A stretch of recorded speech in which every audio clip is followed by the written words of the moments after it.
If you're looking for a large luxury estate equipped with a plug, your options are limited.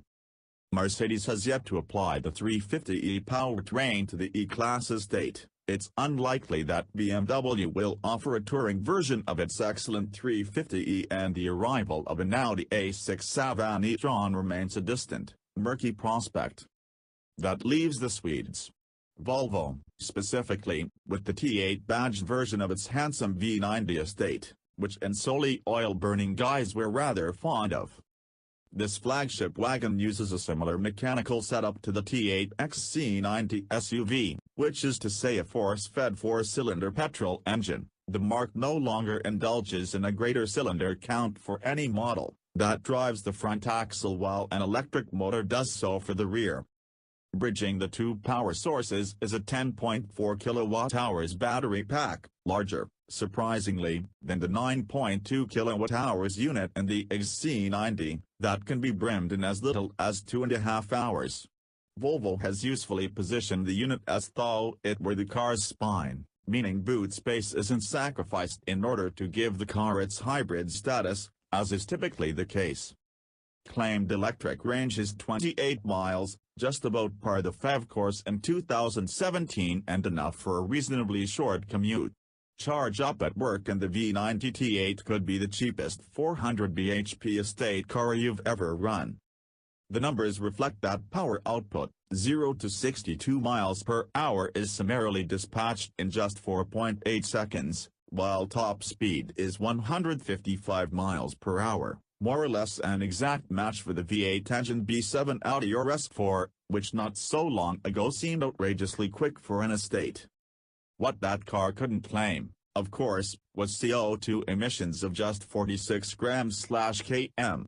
That means you'll pay no tax for the first year of V90 T8 ownership, while combined fuel economy is 141.2 miles per gallon. This is a dextrose powertrain, capable of persisting solely with electric power all the way up to 78 miles per hour, or, by simultaneously engaging the twin-charged engine, locking itself into four-wheel drive mode to improve low-speed traction on treacherous surfaces.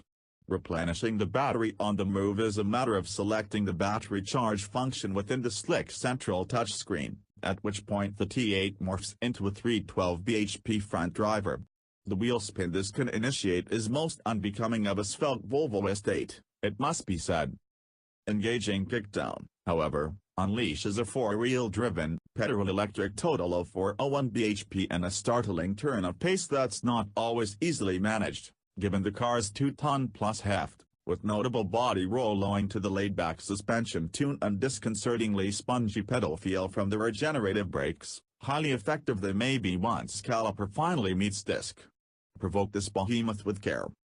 As is so often the case with dual-source powertrains, the V90 T8 is best left in its default hybrid mode, in which the car itself manages the division of power. The digital dials have a novel, useful way of displaying the point at which the engine will ignite, which varies with remaining battery charge and throttle input, and under reasonably light loads the combustive element of the powertrain drifts in and out of effect almost imperceptibly. It's at this point that the car is everything you want from a modern Volvo estate: effortless, cultured and unendingly sure-footed, slightly rigid ride notwithstanding. Push on and, as alluded to, compromises begin to reveal themselves. Our test car, option 2, an eye-watering £67,580 thanks in part to its adaptive damping with rear air suspension, £1,500, and Bowers & Wilkins sound system, £3,000, is a beautiful machine in so many ways, but, at 2,011 kilograms, it is certainly not the driver's car that its R-Design body kit might suggest. Under the duress of successive direction changes, all that metal takes up the slack in the springs in a slightly clumsy manner, leaving the car a step behind the topography of the road.